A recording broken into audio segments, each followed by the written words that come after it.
Rủ xin chào tất cả cô bác anh chị luôn nha. Ở đây là một cây găng càng cua nha cô bác anh chị, một cây găng càng cua nha. Cái này dàn chân rễ của nó đứng rất đẹp luôn, rất nghệ thuật nha.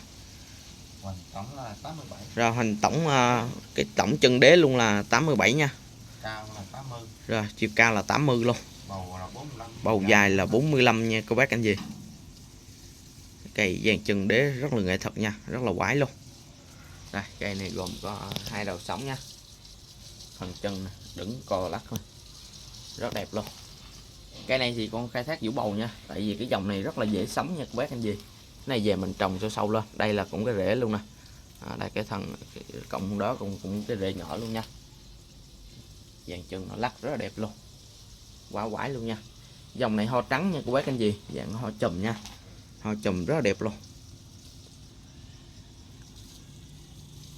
Rồi mà cô bác anh chị xem bài ủng hộ có luôn một cây găng càng cua nha.